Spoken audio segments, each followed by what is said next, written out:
welcome once again to the How Long to Beat podcast. I'm Rick, joined by Alex and Paula in this, the penultimate week of Otome, but dare I say there's something more important going on than pretty anime boys. We have with us, I'm sorry, Paula. I wanted to say something snappy like, what could be more important than pretty anime boys or something like that. Wow.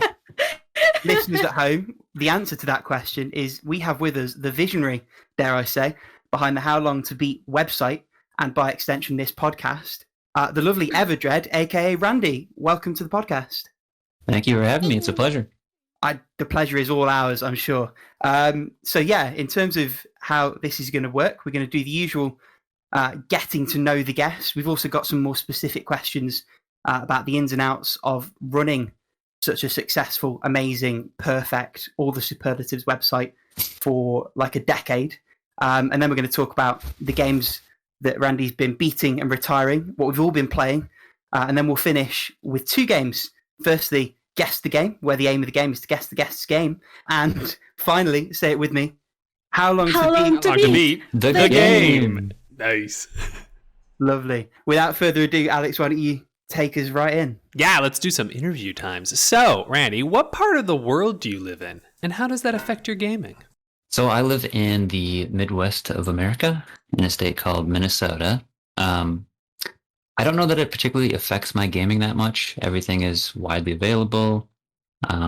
Maybe in a sense, I do kind of lean towards American style games. Like I play a lot of shooters, a lot of action games, but I definitely delve into all of the different genres. But yeah, just really no major impact because of where I live. I have great internet. That's one thing. Hey, that's a big deal, right? Like I remember growing up in just the, rural Canada and the internet was just terrible. Nowadays, I'm like, oh man, I download games so fast. It's the greatest. Yeah, I'm in the same boat as Alex. My internet growing up was terrible. Yeah, I just got gig internet and it's like blowing my mind. I get like 900 something down. Are you serious? Oh, that's still so much better than up here. In Canada, we're stuck in like, there's like three basically like internet providers who just monopolize the entire market, and they have no interest in making the internet fast. They're just like, we'll make it expensive and fine. Nice. So, okay, you touched on it a little bit, but like, what's your gaming background or your preference? I know you play a lot of Xbox games, huh? I do, yeah. So I grew up a Nintendo kid. I had an NES and then a Super Nintendo, and was kind of obsessed with Nintendo through the GameCube. And then when the Xbox came out, it introduced Xbox Live. And once I got that first hit of online gaming, I definitely got hooked on that. And then ever since then, I kind of bounced between PC and console. It goes in waves kind of as the generations pass. So when a new console comes out, I'm hot on it for the first couple of years. And then I build a new PC and I'm on that basically until the next console comes out. So I'm still right now, I managed to get a Series X, and I'm kind of in the honeymoon phase of that and playing a ton of Xbox and a ton of Game Pass. Yeah, we're in the same boat. I'm 100% in the honeymoon phase of the Series X. Just like, oh, lightning fast. Yeah, that SSD makes all the difference. It seriously does. It's wild.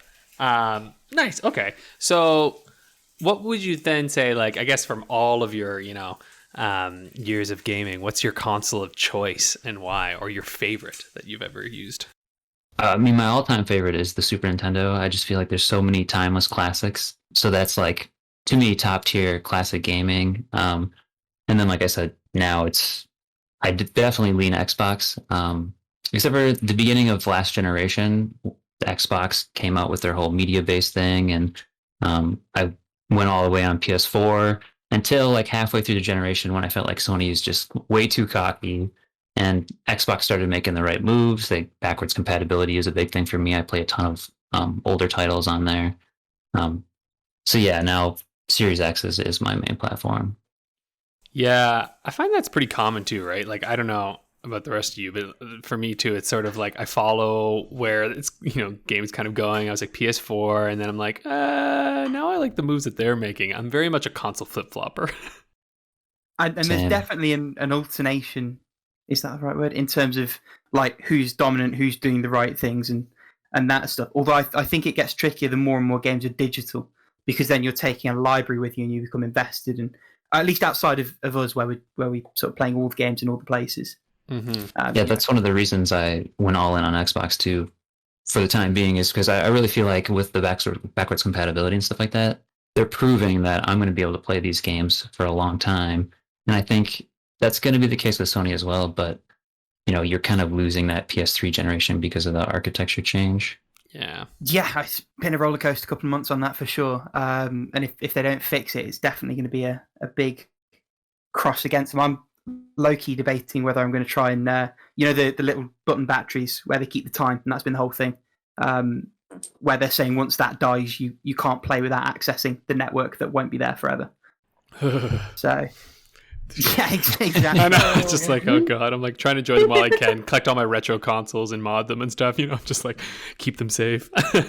Nice. So, what then? Do you have like a memory or a moment that you think of that was like, this is what got you into gaming? Yeah, definitely. I don't remember the exact year, but my dad got an NES for Christmas one year, and of course he had to be the first one to play it. But I remember just like sitting there, like in awe, like. I couldn't wait to try it. And, basically once I did, I've been kind of into gaming ever since. Mario Brothers was definitely the first game I played. I remember I was sitting in my Teenage Mutant Ninja Turtle tent that I got for Christmas. Nice. Watching my dad play it, just waiting for my turn. Ever since then. Oh, it's just like, that was it. Tides have changed. That was it, yeah. That's awesome. I'm a whole new person. Yeah, the Teenage Mutant Ninja Turtle tent. That really places it right there, right? Like that. Yeah, I was probably 6 years old, I think. Yeah. That must have been what, in the 80s, right? Late 80s or something like that. I would have been, yeah. Yeah. Or might have been 90. Might have been 90s. Yeah. Well, I just remember Teenage Mutant Ninja Turtles. That was a craze. What's the story behind your username, actually? This is a good one. I want to know. What's the story? Although, I think I might. Go ahead. Yeah, so my username is Everdred, and Everdred is a character from the video game Earthbound. It's a game on the Super NES. It has a really lighthearted, fun story. It's an RPG, very different than the RPGs of that time. And that game really...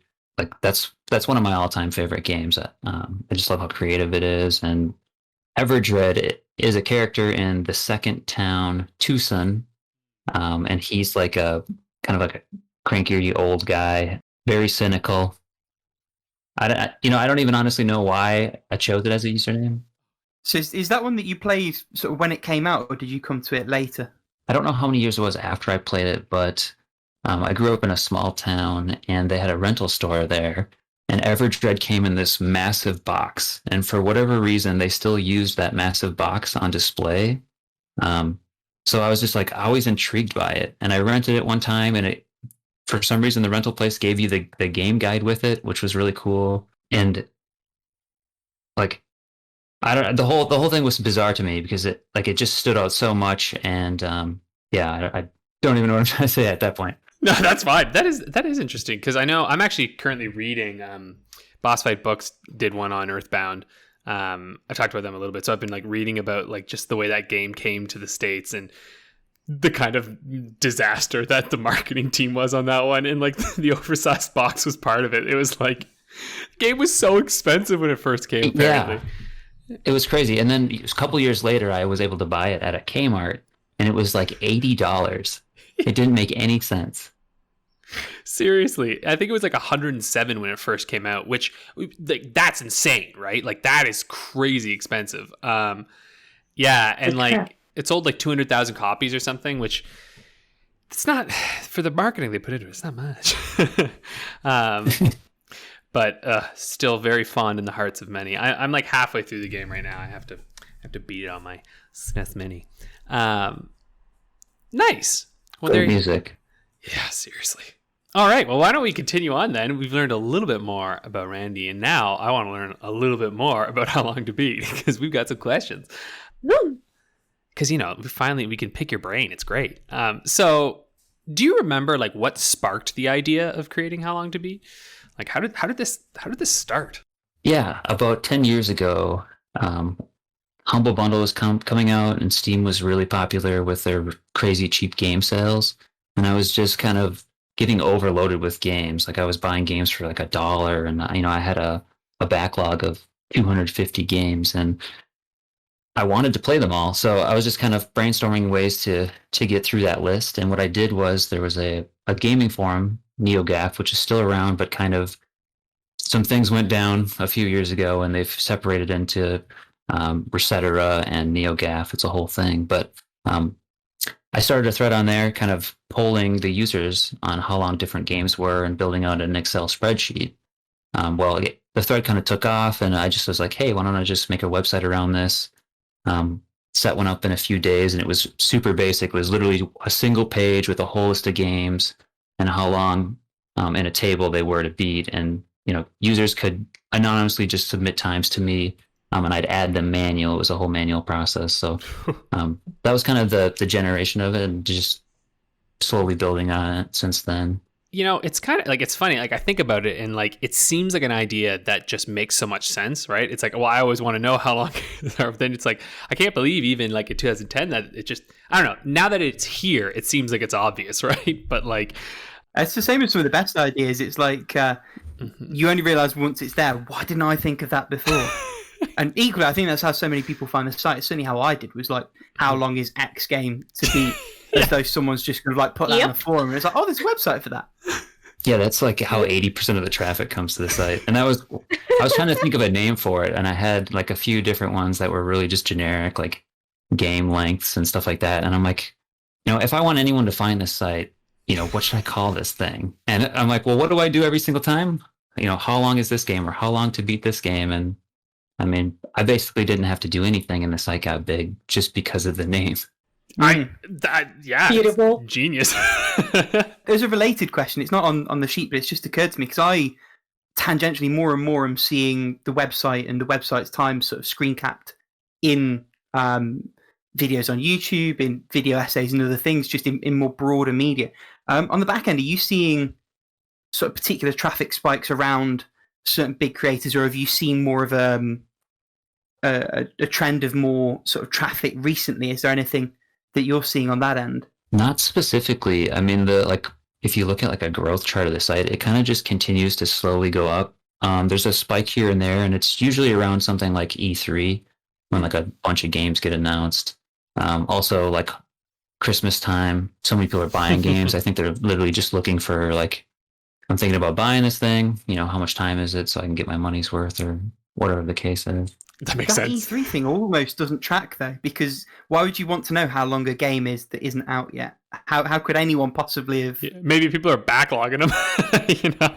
Maybe people are like wishlisting them. Yeah, that is part of it. Yeah, and it may be looking at like if it's a franchise game, looking at the older titles in the franchise. Yeah, that's fair enough. That makes far more sense. Yep.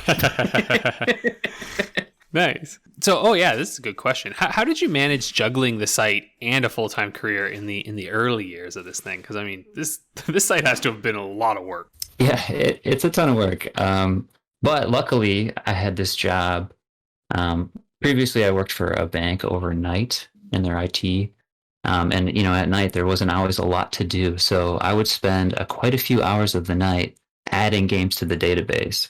So like I was able to kind of get paid for a short period of time, maybe a couple of years while I worked on the site at night, for a few hours here and there. And then eventually, I started a family and I moved to days, and it became a lot more difficult. So I was usually working 40 hours a week at my primary job, and then kind of 20 hours, throughout the week, just adding games, doing submissions. But like it really has always been a labor of love, and I genuinely enjoy doing it. Like I basically have two hobbies, and it's playing video games and maintaining a website about video games. I mean, I'll admit there's something like even for me satisfying about like working on like my backlog on the site and stuff too, and like going through all the little like details and stuff. It's just kind of, I don't know, let's be real, there's probably quite the crossover between gamers and the desire to check off checklists. You know what I'm saying? Like that's just definitely right, like, the gamification of the website itself. Yeah, exactly. Yeah. Like how many completions can I get? There you go. The metagame is strong. Yeah, the how long to beat metagame. That's good. So, actually, I guess you sort of segue into this. You kind of answered this, and also listeners, try to listen to hear what part of this question Rick edited. What has been your favorite thing about running the site, and why is it the creation of the How Long to Beat podcast? I don't know. I wonder what part Rick added. I didn't say that. But jokes it's aside. a tough one, but it's definitely the creation of the How Long to Beat podcast. Oh, beautiful! Yeah. Part of the origin story that I left out. Part of the origin story that I left out was I actually created this site as a long con to get a podcast and make this guest appearance so that I could just become friends with Rick. Well done. It's time to cut and run. You did it. I didn't realize the full username was M Night Everdred. Yeah. See? Plot twist. Oh god. But yeah, seriously, I mean, the favorite thing for me is the community. I mean, I love the community on the site. So as I don't get to interact as much as I'd like, just because I'm always so busy with so many things, but like I read every post on the forum, and like I love the interaction. Everybody's always so friendly and welcoming. You get a few people here and there that cause a bit of a stir, but like overall, even since I've joined Ziff Davis with IGN, like everybody comments about how great the community seems, which is very different than they're used to. So I'm really proud of the community that we've built, together. Yeah. Especially by internet standards, it's super wholesome. Exactly. Well, Yeah. I've joked before too, but like honestly, I remember a couple years ago when I started to get like interested in the forums, it was like the reminder of what forums were kind of like early days of the internet. It was just actually fun to engage with, and like there was interesting stuff going on, and it wasn't like a bunch of people arguing. Like, and if there were arguments, it was like interesting arguments about games. Like it was more in that sense of like, hey, we're all passionate about this. And so, I don't know, I just slowly got more and more into it. And it was such a nice compliment to the site, too. Because I think, and I would imagine a lot of people, I don't know, Rick, maybe Paula, you could have this, but like, I know I spent a period of time where I was just using the site, right? Like, it was like I was just using it for backlogs and for the times. And then I was like, what's this forum thing? And you're like, try it out. And then you're like, this is kind of interesting. This is neat. And then the backlogs, like blogs started taking off, and then the Discord, and the rest is history now. I've got to admit, I was entirely the other way around. I signed up purely because of the game giveaway thread, so I could get a copy of Mirror's Edge. Which someone was very kind to give me with like a 2-day-old account. But yeah, the rest, as they say, is history. As you say, is history. Yeah. Yeah, I even kind of designed the forum as kind of like a throwback to, because I always loved forums. Like I said, part of the creation of the site was because of a thread on NeoGAF, but I always liked that classic forum type discussion. Mm-hmm. And then like that's another reason why I love the community so much. Like the blogs are an example of something that just totally organically happened on the site.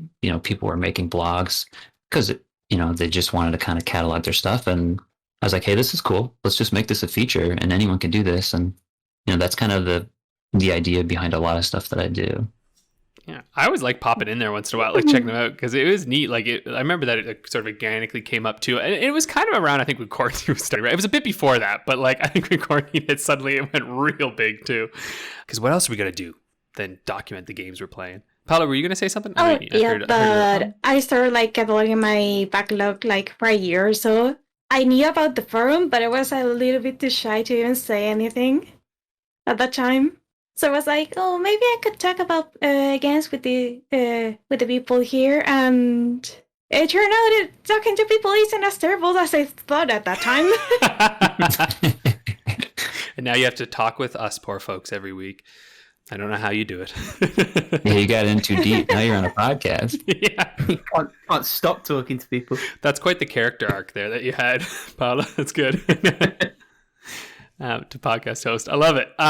Okay, so actually, yeah, I wanted to ask this because I'm curious. Like, we just talked a little bit about a period where the backlog blog sort of popped up, but I'm wondering, like, how long to be? Like you mentioned, it's been going on for like over a decade now, and I was wondering, like, how would you categorize the phases of the site, or do you even? Is it all just kind of one big blur? Yeah, it's kind of a blur. I mean, there's definitely kind of categories. Like in the beginning, there were no user accounts, like I mentioned. Anyone could submit, and then people were kind of saying on forums and stuff like, oh, it'd be cool if we could kind of talk about this stuff, this information. So, I started building on some social features and stuff like that. But like the first 2 years, for sure, if you go on the Wayback Machine and look at how long to beat, it looks different like every few months. Like I was just trying to kind of mess with visual styles and see what I wanted to do, what kind of site I wanted to be. And then I also remember like 4 or 5 years in, I did what I consider like the 2.0 big update, totally changed the visuals and added some new features and stuff like that. And I actually released that and it went horribly wrong and people didn't like it at all. So I pulled it back and worked on it for like 3 more months and released it again. And then everybody was pretty welcoming. I kind of fixed everything that people had an issue with.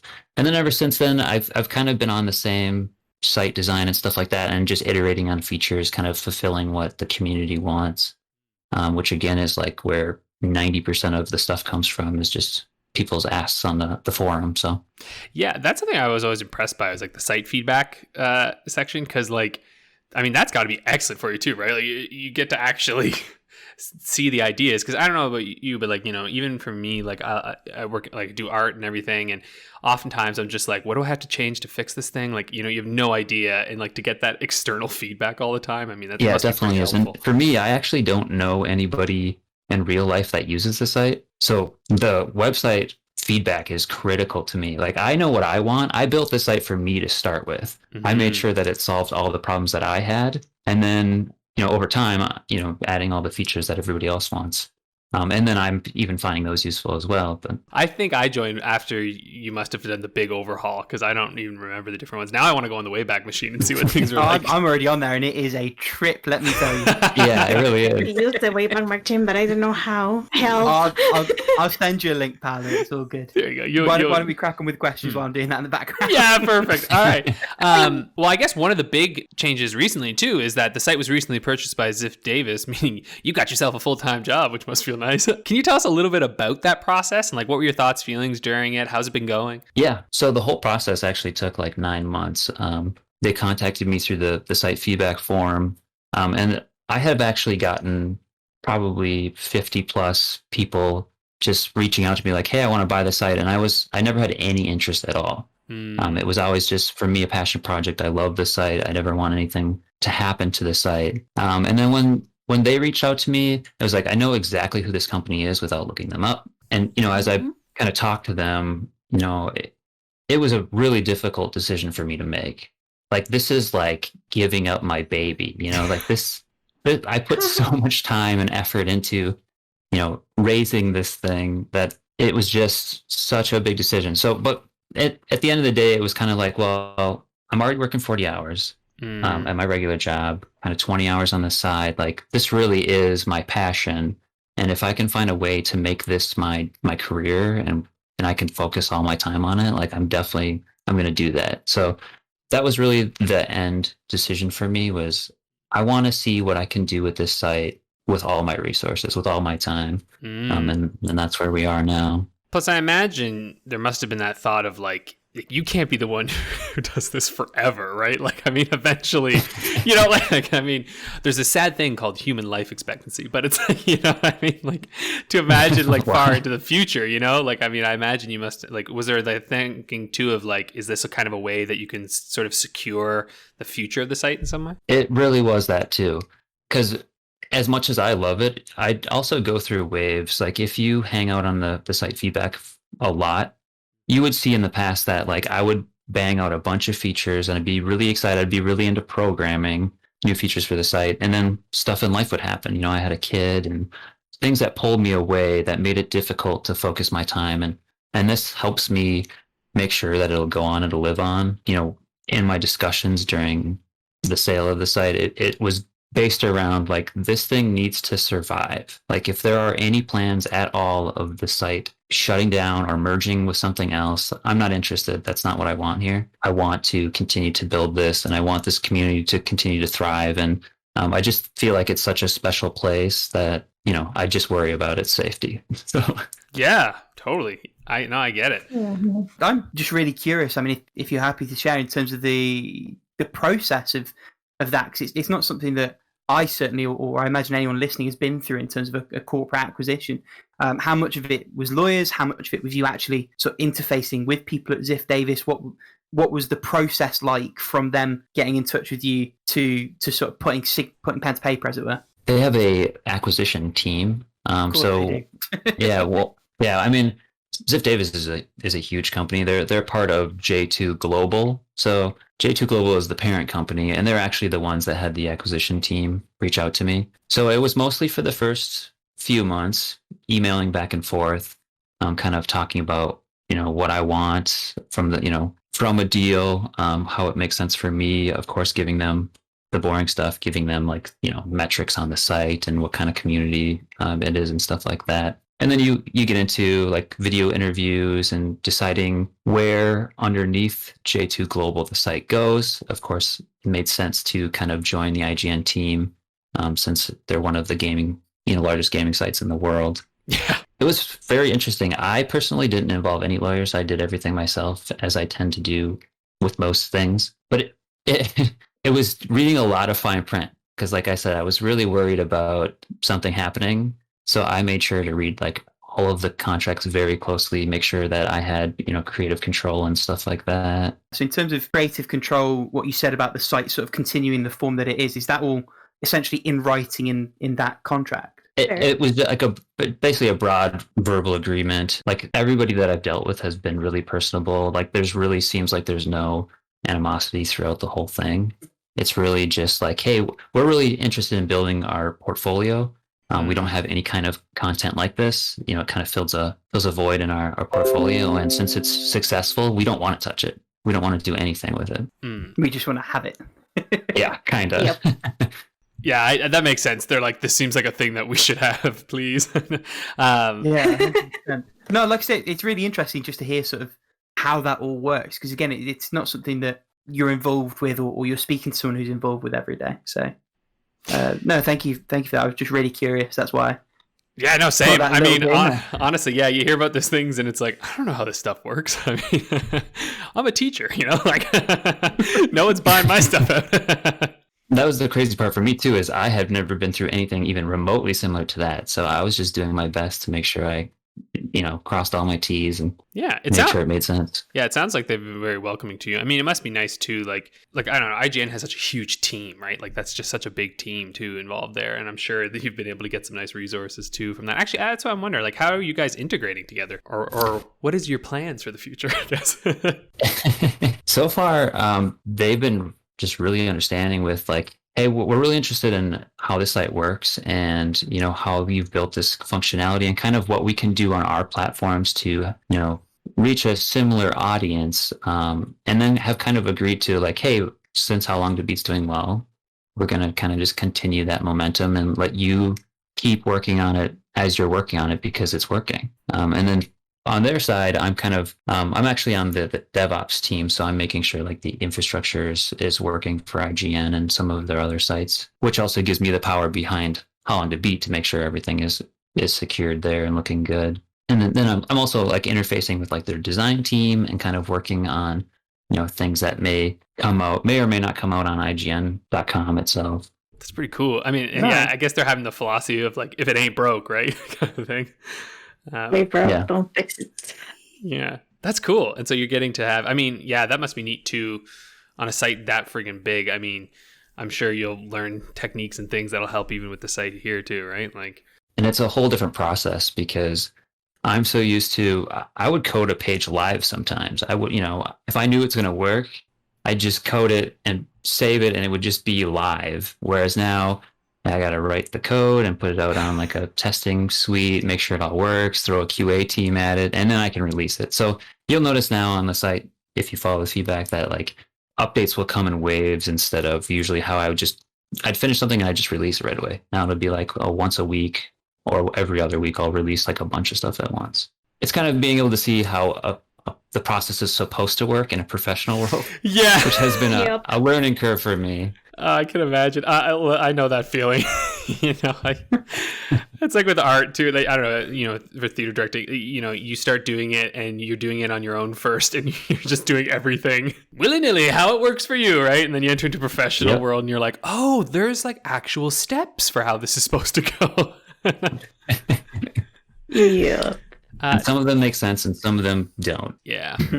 That's probably one thing, actually, in terms of that. So I know you worked at the bank before. Was that in sort of a similar field of those skills that you used to build the site, ones that you'd sort of brought from your professional life, or is that something that was self-taught, a hobby of yours in spare time, if that makes sense as a question? Yeah, it's always been more of a hobby for me. I've always just been really into the web. I grew up with the web. Like the first website I ever went to was Nintendo.com in the second grade. And ironically, one of the next was IGN, which is another reason why it was kind of attractive to me, because I've been obsessed with gaming my entire life. So to somehow brute force my way into the gaming industry is incredible to me. But yeah. I also made a Cameo fan site. I had a Silicon Knights fan site. I had a bunch of sites that I just made because I really loved web development, and I'm just fascinated with the internet. That's awesome. Nice. Is that Cameo the Xbox launch game, you mean? It is, yeah. I know what you're talking about. I got that, I that blue and purple thing right in my head there. I'm like, yeah, I know what you're talking about. That box art is like seared into my brain. I don't even know why.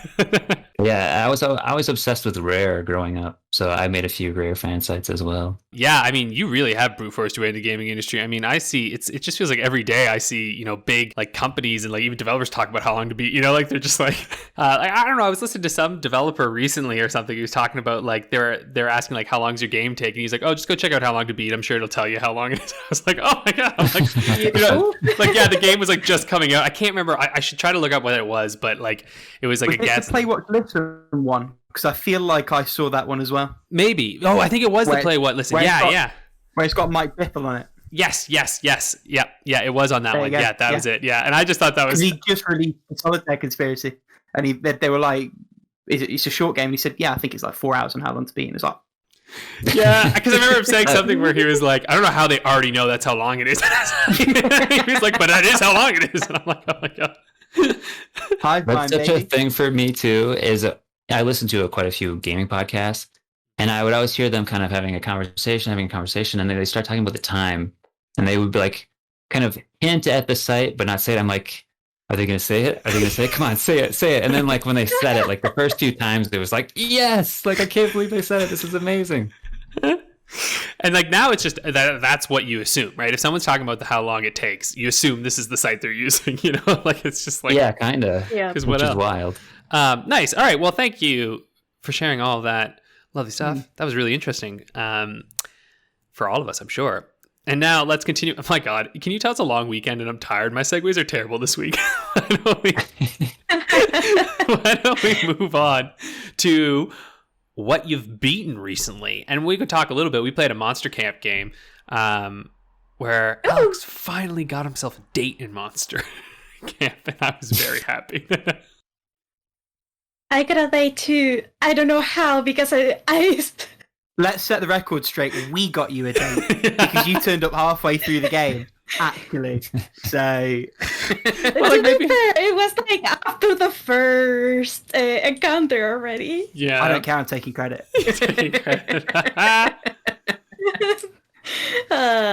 Randy, did you get a date? I can't even remember now. It was like 2 days ago. I could not secure a date. No, I think I screwed up 2 of the big ones, and that kind of made it impossible for me. Monster Camp is a cruel mistress. It is. What did you think of your inaugural camp experience, Randy? I liked it. I really like the art style. I like the music. I think the writing's really clever. And it is something I wouldn't normally play, so I really enjoyed my time with that. Nice. Speaking of games you'd normally play, sorry. What are the games you beat? That was a pretty good segue, right? Okay, yeah. Not bad. Redeem yourself, Alex. So actually, before this podcast, I was listening to you talk about your time with Resident Evil Village, and I love that game. I think it's brilliant. Like, in my opinion, it's probably the best Resident Evil game. Like, I found that the setting, pretty fascinating. I think the gameplay loop is really good. I mean, they're always keeping you going, doing unique things. It kind of felt like sometimes it was the best of Resident Evil. Like, we took a bunch of different pieces of Resident Evil and put it all into one game. You've got like a more action-oriented section. You got more of a stealth section. A lot of different variants in the gameplay. I loved it. Yeah, it kind of felt like in a good way, like you're saying, it sort of felt like people who grew up playing all these Resident Evils are now developing Resident Evil, and they're like, these are all the things we love about it, and like put them all in the game. And yeah, like it almost feels to me like potentially the most replayable of them, in the sense that it's just like, I don't know, it has such a good pacing to it. Like I did love 7, but I also am not sure if 7 feels as replayable, because 7 was such like, a tense, kind of a slower experience in that way. Whereas like, yeah, Resident Evil Village is like, let's go to fucking town. Yeah, exactly. I loved 7 as well. But I'm obsessed with first-person games. If you go on my How Long to Beat profile, my tagline is first-person fanatic. So when they went into first-person perspective for 7, I was like already sold on it. And, I thought like it was so creepy and eerie, and it's a really good Resident Evil game, probably my second favorite one. But to me, 8 takes all of it, improves on it, and also the pacing is just perfect. Like you're never bored. It's always interesting, and they also introduced new mechanics that weren't in other Resident Evil games that make sense, and they're entertaining. Oh, big time. And there wasn't a single QuickTime event in sight. So that to me makes it a slight improvement over Resident Evil 4. You have to hand it to them. Oh yeah, he loses his hands a lot anyway. This is another little segue, but remember the days of QuickTime events? That was a huge thing. I still hate in games when I'm just like watching a cutscene and go, oh god, no! Yeah, what I do now is I always look in the accessibility to see if there's an option to toggle just holding the button when they make you mash it. Like any of those sequences where I can just get through it easy, I'd rather do that. 100%. 1010%. I can't handle button mashing. I'm curious about the other one you beat too, because this is one that I railed against a little bit, but I'm curious on your thoughts on Destroy All Humans Remake. So yeah, I also played Destroy All Humans Remake recently. I actually only played it because it was on Game Pass, and I did play it when it originally released, and I was like, hey, I'll revisit this and see how it is. I enjoyed my time with it, just because I feel like they don't really make games like that anymore. It's like a very of that era type of game. So it was kind of fun just to go through it, and they updated it so that it looks decent, and it's nothing that I would rave about, I guess, but I think I gave it like a 7 on my How Long to Beat rating. It was just something to do over a weekend. Yeah, I'd agree with that. Someone left a very honestly respectful comment on YouTube on that episode. It was so funny. It was a comment where I was like the person was just like, I can't remember exactly what it says, but it was like, great pass. I don't agree with disagree with Destroy All Humans, but respect your opinion. I was like, thank you. So if you're listening, thanks. That's here's another sort of counterbalance to that. But I would kind of agree with you. Even when I was playing it, it felt to me like a 6-7 game where I was like, it's not that bad, but I was in a bad mood that day, I think. Yeah. Speaking of counterbalances, in fact, no, sorry, you had something more to say on this before we move on. Crack on. Oh, I was just going to say, and like, some of the dialogue is pretty cringy. It's just, it wasn't that the voice actors did a bad job, just the writing itself is just like, all right, let's just move on. Yeah, I know. Sometimes you're like, oh my God, okay, come on, let's go. Yeah, every once in a while I was just trying to like kind of skip through because it just felt very much like the dialogue was of that era, but I don't know, it was fine. Anyway, Rick, why don't you go ahead? You had something you wanted to add. It's not on the agenda, but very briefly, speaking of games that are of their era and counterbalancing, I want some support for Narita Boy, Randy, if you can take your mind back about a month when you played that. I play so many games, it's hard to remember. But yeah, I know that I enjoyed that game. I think the aesthetic is great. I love the aesthetic of that game. I think the weakness of it was the combat. And the story, it was intriguing, but I don't know that I don't even remember it that well. Like if that tells you anything. But still, overall, I really enjoyed my time with that game.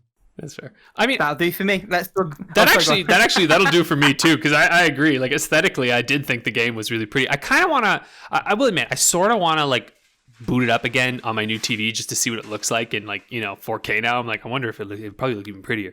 But yeah, combat wise, I don't know. But anyway, thanks for. And the music's brilliant as well. Yeah, I did like the music a lot. Music's amazing. Yeah, 100%. Why don't we move on then to what you've retired recently, which, oh boy, yeah. There's a mainstream and then there's exactly the opposite of mainstream. Yeah. So My last couple of retirements, one of them was Marvel Avengers, and it's probably not for the reason you would expect. I was playing the game through PS Now, and I was playing with an Xbox controller. And it's not until about an hour into that game where suddenly you have to use the touchpad. Well, unless you have a PS4 controller, you cannot proceed in that game. So I just straight up had to retire it for that reason. So that's why I put it on here, because it's just kind of like an interesting anecdote about how I was actually kind of enjoying it at that point as just like a simple story beat 'em up game. But I literally could not continue. And the other shameful title on this list is Vicious Attack Llama Apocalypse. And let me tell you, this game is terrible. It is absolutely awful. It's kind of like a top-down-ish. Well, yeah, it's a shooter, multi-directional shooter with like no variety in enemies. It's literally just llamas that run at you. There's a few different weapon types, but it's overall just bad. I think it's a roguelike technically, because like if you die, you go all the way back and you kind of build up some things. But I don't recommend it to anybody. Yeah, it looks like a cookie cutter sort of twin stick zombie shooter, but just with llamas instead of zombies. That's exactly it. Oh, there you go. I will give them only the Go credit that their title is wonderful, but that's all I'll say. Yeah, I agree. That was what drew me in. I'm like, I just got to see what this is. It was a Games with Gold game, so I didn't lose any money on it. Yeah, I mean, might as well at that point, right? Nice. Wow. Yeah, you would find generally my retired list is probably games that I didn't pay for, because if I have a weird guilt, if I pay for a game, I'm like, I'm going to beat this thing. I got to get my money's worth. Yeah. I'm a little bit like that too, to be honest. Sometimes I'm kind of like trying to get myself out of that a little bit, but I don't know what it. I know, like when you put money on it, and you're like, it's that sunk cost fallacy, right? You're like, but I paid for it, I must beat it. It's like, well, you're wasting more of your life, but I must. Yeah, it's just good, like getting over the fact that like your time is more valuable, even though you don't see it come in and out, sort of thing. For me, anyway, in terms of that stuff. So why don't we move on then to what we're playing? And I just want to, before we jump full on into this, I want to give a shout out to Keith Webb. So last week we talked about Go-Go Coco Polo 3D, and Keith emailed us, which was awesome. And this dude has a great sense of humor. So I'm going to apologize to you right now, Keith, for calling you Keith Weeb. I know your name was so close, but he had a great sense of humor. We got this wonderful email from him. It's a message from Keith Weeb, which was really great. And he confirmed for us that, in fact, the name of that game, he straight up wanted it to sound like a badly translated Japanese game. And so I will admit I was 100% fooled by him. He did a great job. So the rest of us bought it because it's cheap on the 3DS. It's like $8 CAD at least, so it's probably cheaper if you're in the States. And started playing it. Yeah, and it is $6 on the US. The US one, yeah. And personally, I'm having a great time. It is a unique little game. Like, I have not quite played anything like this before. So, Keith, if you're listening again, we'd love to have you on sometime. Talk about your game. That's an official call out there. Randy's seat isn't even like cold from him leaving, and we're already like propositioning. Who's next? Shocking. That's how these podcasts work, man. We got to keep the engagement going. I'm paying you guys good money to do this. You got to drive traffic. Yeah, exactly right. We got to think about the sponsor. Paula, that's true, actually. What have you thought about that one, Paula? Because I know you bought it as well. I haven't started it because I'm on homework hell right now. I will start it after I finished my homework for today. So hopefully I have something to say on the next episode. Hopefully. We'll talk more next episode, because we have a big episode this week. We absolutely do. But if we stick on what we're playing, do you want to tell us what you have been playing about, Paula? Because I don't know about everyone else. I'm curious to hear about Pitcross. Believe it or not. The running gag continues. The Pitcross frenzy continues, goddammit. So I actually finished because E3 the other day, because I pretty much like use it to not grab the cell phone while I'm in class. The thing I didn't like about how they're managing like this E6 and E7. It's very frustrating because they are reusing some of the puzzles from like the normal pickers mode and like redoing the puzzle but in the mega pickers mode. So in one hand it's like, okay, I kind of like, I'm familiar with this picture that I'm trying to uncover, but it's like I am not doing anything new, and it started getting repetitive when I was like going through the pictures. Through the macros, sorry. It seems like in Pictures A7 they are reusing less of the puzzles, but it is still like noticeable. That's too bad. So yeah. I wasn't a fan of that because it's 150 puzzles on pictures, and they reuse, I don't know, a good chunk of them for the macro section. So it is what it is. It is what it is. On the other hand, I finished one route in Level Lovers. Lido's route was a thing, and I'm pretty sure like neither of you are like gonna play the game. Like, no, Not like I that. am not I'll tell likely to you. play it. I don't know, Randy. Are you going to play Diabolic Lovers? It's also like for. Maybe Otome 2022. We'll see. I mean, it is for a very specific like subsection of the fandom of the Otome games because of the overall topic. So it's like even nicher than the niche Otome genre. Damn. So what in the first two routes it was like, okay, the story is like kind of progressing, but I'm not getting like any answers. And I like it's like, oh yeah, what was the first time name? Yui. What happened was that pretty much like she was selected as a sacrificial bride and sent intentionally to the House of Vampires. Ooh. And it seems like the church is planning something or expecting something to happen. I am like not quite sure what the plan is, but what I heard was like pretty dumb, especially because they're like, oh no, if I feel closer to our kind or something, maybe they'll attack us less. And it's like, have you ever seen a goddamn vampire? It's not gonna work. It's like compassion. What is it? Is it tasty? Do you drink it? I don't know. So this game's not that different from Resident Evil Village then. It's a lot of sexy vampires.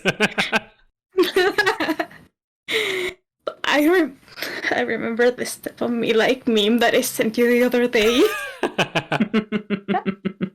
So you're like, you was sent to be a sacrificial bride, and it seems they have sent other sacrificial brides before, but she's like the one that has been the closest to awaken as a vampire instead of like just dying or something. And the extra bombshell is that she has, for some reason, already died and has like the heart of the previous Lord's daughter or something like that. Like she has a vampire heart already. It's like, oh, that made more sense. Okay, vampire heart. So the other thing is that it ended up like just bringing more questions that the ones they answer in this route. So I'm like, if there's anything I've learned about it. Oh, sorry, I was gonna say, if there's anything I've learned about Otome games, it's that they have a lot of plot. Often. Well, I mean, that's all they've got, technically. Yeah, but I also be a lot of questions. Yeah. Yeah, very much. So I'm now starting these other guys, that is Reggie, who seem polite, but because of the sprites of the game, it's like, I cannot don't trust you, dude. And I was tried. Like, I'll probably talk about that for like more like next chapter of the podcast because, oh boy. Okay, so now I have. Finally. Oh yeah, finally, yeah. What is a bingo run? Tell me, what is this? Oh, that was like a lot of fun. So my boyfriend and I like competed in a Breath of the Wild bingo, and what a bingo run is that, at least for Breath of the Wild, like you arrive to a certain point of the game that is like pretty much after getting the paraglider, not grabbing anything extra along the way, and then you generate a bingo card that it can be like a short bingo card, a normal bingo card or a long bingo card, depending on the available time you have. And then you try to complete objectives in the bingo card before the other person does. So it is like a nice way like to see like who is either more familiar with the game, like where everything is, or who is more familiar on how to navigate faster the game. It's kind of cool. It was a closer match than I thought because I don't know what happened, but I was like, oh yeah, I only need to do this, and then I realized that the objective I was supposed to do to finish the card was another objective, and then I saw my boyfriend like checking like the second to last objectives he needed to win, and it was like, okay, I'm counting that he will take time to get there, but if I get anything wrong in this place, I am fucking dead. And the last objective I had to do was getting a piece of the sword armor, and I had to pretty much go like to Sora's domain, go through all the Sidon's like cutscenes while you are getting there, and he's like cheering you on. I'm like, Sidon, thank you very much, but shut up, I need to get running. And I was just bottom matching through the entire dialogue Nice. with the character that gives you the thing. So you're like, give me. The thing just before my I Nice. finished my run just before my boyfriend got the it was another piece of armor he needed. Mm. It was intense. It lasted like 7 hours. Damn. We had to like split it into 2 sessions, but it was a lot of fun. That's I feel like that interesting. speaks to the quality of the underlying game as well, that you can set up a challenge thing like that. And having played it twice through now, right? Or On 1.5 times, because you're doing like the Korra run, aren't you? Because you're Yeah. on that golden poop. But like the fact that after all of curiously that, enough, you can it seems still be... it's an actual like charm thing that it is a in Japan. I can't remember the name of it. I'm gonna like research it for the next chapter of the podcast. But what have you been playing, Alex? Oh yes, I've been playing lots of stuff. Not a lot of like Halo 4. Still playing it with my partner. We're like almost at the end there. I started playing Tetris 99 again because we talked about Tetris last week. Yeah. And God, I've been getting into the flow state again with that game. That game is so good. I've won a couple. I've gotten in the top, 3 many times now, but I just like I've only won like 2 since I picked it up again. So like I'm pretty good at it, which is nice. But yeah, God, it's a hard game, but I love it so much. Like I mentioned, the Go-Go Coco Polo 3D, playing that. I'm playing through the cat one right now, and I've got about like I think to the second like world sort of thing. There's like 3 characters, and you can play through them. I'll save some of my talk for that for next week, so we could talk even more in depth. But yeah, just explaining how that game works is it's fascinating. It is very much a unique game, which is fun. That's a ringing endorsement. Unique game, fun. But you know what I mean. It's better than Randy's for Destroy All Humans. It was something to do for the weekend. Something to do for a week, I know, right? But I'm also playing. I started Jack and Daxter, the Precursor Legacy, on the Vita, because I never played any of those mascot games. Like I didn't have a PlayStation 2. I had a GameCube, so I missed all of them. Like the Ratchet and Clanks, the Spyro, the Crash Bandicoot, Sly Cooper, like all of those games I just sort of missed. And I know that Naughty Dog developed this, so I'm kind of curious to see what it's like. And so far, I'm really enjoying it.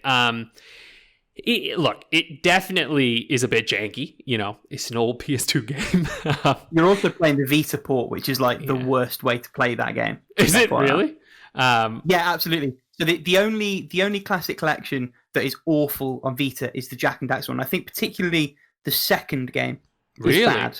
Okay. Apparently so, yeah. But like Sly Cooper, play those on Vita, they're amazing. Ratchet and Clank, great ports on Vita, play those there too.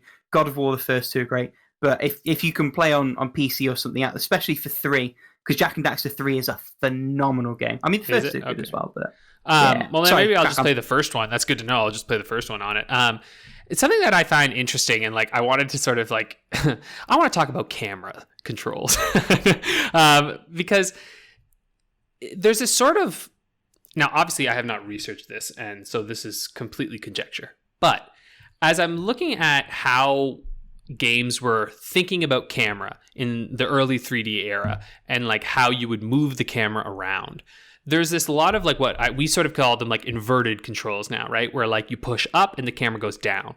And yeah, the thing is though with that, and like I was thinking about it, I'm like, why does this happen? And like part of me realizes that it's like if you imagine having a camera on a tripod, like, and it's best if you visualize it, right? Yeah, and if you're holding, say, handles, it's like if you were to aim the camera, the way to aim the camera is by lifting the camera up, right? If you want to look down, you lift the camera up to look down. If you want to look to the left, you move the camera to the right to look to the left, right? And it's like it's like flight sim controls moved onto a 3D camera. Yeah, but like that just isn't the way that most people prefer to use it. Myself, yeah, that's a really interesting way to think of it. I've never thought of it that way. Well, that makes perfect sense. Yeah, like I can imagine why a developer would think of this. They're like, well, the camera is an external thing, right? You're using the camera, so you should be using it like it's a machine. You should be moving it the way you would move a machine. So like they're thinking of the thumbstick as an external device. And that actually, I think that actually logically makes sense, right? Like, I'm like, oh, of course, yeah. If I was thinking about how would I put a camera into a game, that's how I'd think about it. But maybe because I've grown up playing these games, I think of the thumbstick more as like for instance, I'm playing Mass Effect right now, and I can't even tell you in Mass Effect 2 how the camera works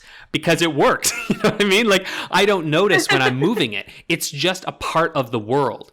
And like, anyway, yeah, I don't know. I was struggling to think about how to really define this, but it's like I think the camera needs to be part of the character in some way, you know, like especially in these third person things, wherein you should just be able to seamlessly move it around, and that requires serious finesse. And like I think games have gotten so good at it now, but yeah, I don't know. It's something to think about. I'd love for people, you know, think about this a little bit when they play old games. Be like, how are they thinking about the camera, right? Like, what was the game developer's thoughts on the camera at the time? And I suspect that when they were developing this game, they were thinking of it as an external device, right? It is a thing that exists beyond the character. Anyway, that's my little tangent.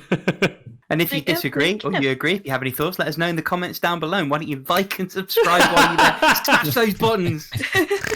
Rick, sorry, go on, Paula, I cut you off doing my bit. Yeah, so, well, the people that are listening to the podcast, I can't really like see what I was doing, but I was like trying to like think of what Alex was saying, and like pretty much like I don't even like realize how I move the camera until I get to that one game that it does the opposite of what I'm used to. And I think like the one I'm used to is like the inverted camera controls that are like the ones you were talking about of you using like the camera as a machine. So it kind of just blew my mind there. Hey! Yeah. Same here. The alternate, the normal controls, it's more like you're moving the viewing window rather than the physical thing. Mm-hmm. And there's probably a conversation to be had. Maybe we save this for a topic another time where maybe that's got something to do with how game sense is developed, how we think of the game, how we think of ourselves in relation to the black mirror that we're working within and the window into the world that we've got. Well, it's a question too of are you layering on real world camera properties to your game, right? Which Jak and Daxter I feel does. It's like this is like a real camera. This is what we're trying to imitate. Or do you allow it to kind of go all over the place, right? Can you lift your camera up and look above your character? Can you move it around? You know, like there's all these different elements that go into it. But yeah, I would assume. So like I was saying, if you grew up with early 3D games, you might be in love with inverted controls. That might be how you do it because you have been like brought on to that. And you're like, that's how I play games, right? And I know people who play games like that. They're like, no, I need my controls inverted. That's how I understand cameras. So anyway, this could be a topic we talk about later. Think about games. I'm also, you're going to hear a lot more random game design stuff probably in the next while because I've been doing like heavy dives into like game design and like reading all the boss fight books and like game design books. So I'll workshop my ideas. Glad to know this one worked. But anyway, Jak and Daxter, it's fun. That's about it. Mass Effect Legendary Edition. I am having a great time, and this will be a good segue. We'll jump into what you're playing, Randy. I've already beaten Mass Effect 1, so I'll talk about that a little more next week. I'm into Mass Effect 2 right now, and I love Mass Effect 1. I love it to death. Holy mother of God, Mass Effect 2 is so much better than Mass Effect 1. Like, oh my God. I started playing it, and I was like, this combat is good. The powers are fun. The dialogue is great. The like Paragon and Renegade stuff is more like, it's more interesting. Like I'm choosing, you know, I'm more in the gray in this one than I was in the first one. The worlds are incredible. The characters are, I'm just like, shit, they improved a lot in the second one, and it is like night and freaking day. I'm curious to hear what you think, because I think, Randy, you're still on the first one, right? Yeah, I'm about 5 hours in the first game, and I'm having a good time with it. I don't have a ton of nostalgia for it. I did play through the trilogy like as it released back in the day, but like you said, I can already tell that Mass Effect 2 is going to be a way better experience than Mass Effect 1. I think they did a good job updating the visuals and making it look crisp, and it doesn't look bad, that's for sure. But like the combat itself is just, the shooting doesn't feel horrible, but everything else around it I'm struggling to enjoy. Like the abilities are like, yeah, the way you have to hold buttons to use them and stuff, it doesn't even make sense. Like how did they think this was a good idea the first time around? Right. It's very like Knights of the Old Republic-ish. Like it's like older. You can sort of feel the transition happening, right?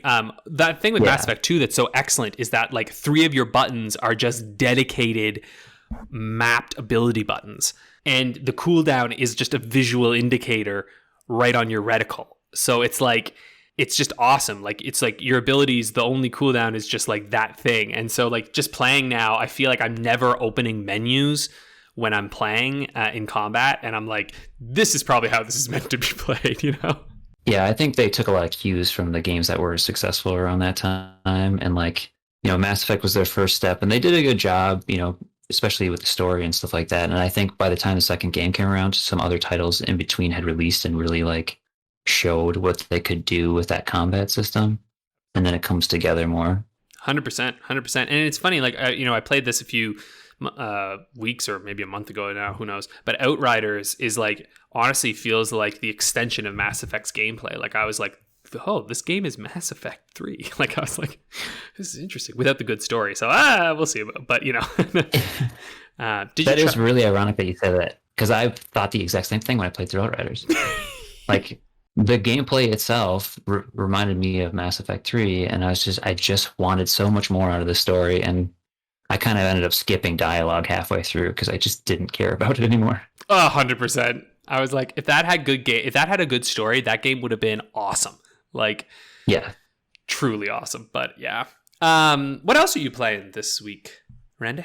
Yeah, so I've kind of been bouncing between a few games because, like I said, I played through Resident Evil Village recently, and very rarely do I enjoy a game so much that I immediately want to play it again.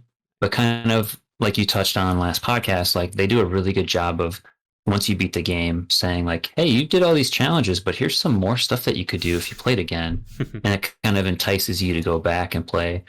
So I'm right now I'm doing like a speed run to see if I can get in the under 3 hours and do some of the challenges in there with that. And then outside of Resident Evil, I'm playing this really interesting indie game. It's called Darkwood, and it's a survival horror game in a top-down perspective. And it's like a really slow, deliberate game. Kind of has a combat feel of like a Miami Hotline, where it's like a really brutal graphic, kind of good pixel art for the perspective. But you're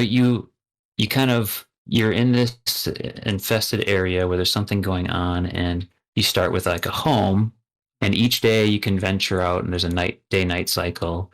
So you kind of have to plot what you want to do for that day. So you'll kind of sneak out and like, today I'm going to gather supplies, maybe so that I can sell them to a vendor that shows up every morning, and kind of make sure your base is secured. So you'll go out, gather supplies, kind of explore the surrounding area. You got to get back before dark, because once dark hits, there's these things out in the wild that are going to come for you, and they're also going to try to penetrate your base. So you rush back to your base at night. And you've got your windows barricaded up. Maybe you have to slide a dresser in front of like a hole in the wall. It's just really, it's something I've never kind of played before. Like like I said, it's really deliberate. It's one of those games too where they just drop you in and they don't explain anything. You kind of have to just figure it out by using the natural environment to like tell the story. Super interesting. It's so funny. I saw the box art there, and I was like, that's the game that I think I always see it. It's like always on like sale at times, and I'm like, that looks neat. Like never made the plunge. Yeah, I just happened to see it on the store one time, and I'm a huge survival horror fan. So I looked up some like YouTube videos, and people were saying like how it was just like absolutely brilliant and like one of the best survival games ever made. So I don't know that I would say that, but I'm certainly intrigued by it. I'm only maybe 4 hours in, which is probably like 7 or 8 days in the in-game time, and I'm definitely going to keep playing it. I actually don't know how long it is, ironically. But it's a game that I don't want to know. I just want to see how far I can get and push through. Yeah. Nice. And I'm curious about the multiplayer one you're playing. Yeah, so EA just released a new multiplayer game. It's called Knockout City, and it's basically a dodgeball game in kind of an online competitive sense. It's really easy to get into. The controls are super basic. You've got the round starts, and I think it's 3 versus 3. I've only played a couple hours of it so far, but there's dodgeballs placed around the map. You grab them and you try to hit the other team, and you've got some abilities like if you do a spin move and then throw it, it'll kind of hook it around. If you can do a flip, and if you do a flip and throw it, it'll kind of go up into the air and come down on them. And then the first team that gets to 10 points by knocking out 10 players wins the game. And then there's 3 rounds. So I think you have to win 2 out of 3 rounds. But it's just kind of a lighthearted, fun game. I'm playing it. I don't know that it's going to have long legs and blow up on Twitch or anything, but it's definitely a fun little distraction and part of Game Pass too. So it's on. Oh yeah, it's on Game Pass. Yeah, I might check it out at some point then. Nice. Rick, why don't you wrap us up for this segment here? What are you playing? Yeah, and as a little segue, I was actually going to try Knockout City. Downloaded it, realized they wanted me to set up an Origin launcher and account and everything, and I just deleted it. Could not be bothered to set it up for a free weekend demo. So what I have been playing in terms of multiplayer instead is Call of Duty Cold War. At the moment, they've got like an 80s action hero event, so you can, although I'm choosing not to, buy skins of Rambo and John McClane from Die Hard, and they've got various. Go on, you stopping me. Can we just talk about? Hold on, the fact that Rambo has turned this is gonna be a millisecond tangent, but the first Rambo is about like the PTSD of Vietnam or survivors, and then suddenly it turns into kill everyone movies, and I'm like, what the fuck is going on, America? Anyway, keep going. I love that. There's a Black Mirror episode called 50 Million Credits where it's a similar thing to that arc, I suppose, in a way, where the guy's like trying to break the system, ends up like getting close, and then they commoditize it, and like it becomes anyway. Oh yeah, I remember that. Yeah, it's fucking amazing. Some of the best storytelling I've ever seen anything ever. Anyway, on a lighter note, they've got like action themed game mode. So the one that's currently running is Die Hard Point, which is a variant on the normal Hardpoint game mode. It's really good. It's Call of Duty. If you like it or you don't. I've had a really good time with it with multiplayer, dipping in and out. Obviously, it's a Tome, so I've been playing some more Psychedelica, which I know you finished, Alex. I think you're playing alongside Paula. I'm on the second chapter. I'm actually sort of interested in the story now, and this is one of the nice things about doing this month-long thing that we've done, because without it, I would have never in a million years even thought to play this game. But now that laugh's a little bit concerning there. Yeah. Story evil laughter. But it's an interesting window into something I wouldn't have ordinarily tried, is what I'm trying to get at. On the flip side, you saying, oh, it's just Romeo and Juliet, I'm seeing all of the Romeo and Juliet things. Like all the little breadcrumbs that they were dropping, like, oh, if only the two families could get along. Oh, that family really isn't so different from us after all. And I mean, it's not only that, obviously. Obviously, it's going to go to weird places, but it's the inspiration. I have a lot to say about this game next week. The first part is I remember like reading like the play, like we have to like read the actual like script of the play, and I barely remember anything. So the game just. I pretty much went through it without the Romeo and Juliet bias. So. Yeah, but this game is like someone who read Romeo and Juliet in school and forgot everything except 2 warring families. And that there's a priest in it. Like, do you know what I mean? Like, it's not that. And he's not even really a priest. I know he's not. That's weird, by the way. Anyway, let's just keep going. Don't get me started. Yeah, I'm just a guy who lived in the church. Here's my orphan boy and his pet rabbit. Yeah, there's some weird stuff going on there, but all right, let's keep going. But yeah, I'm going to try and at least finish. There's like a happy-ish ending that you can seemingly get very early door, so I'll at least get that far. I don't to know the if you discussion can next get week. it, but you can try. Like I know there are parts early on that seemed locked off for some reason, but maybe I'm just crazy. Who knows? I've got a guide that tells you the order to get them all. Good. All right, what else are you playing, boy? Good one. I'm playing Go Go Coco Polo still. I've played like 3 more levels since we spoke last time. My opinion hasn't changed. I think it's good, but not great. Very unique, like you say. I've gone back also to Mirror's Edge Catalyst on the PS4. What I'm doing this time is just skipping all the story bollocks and playing the actual game, which is where the fun is.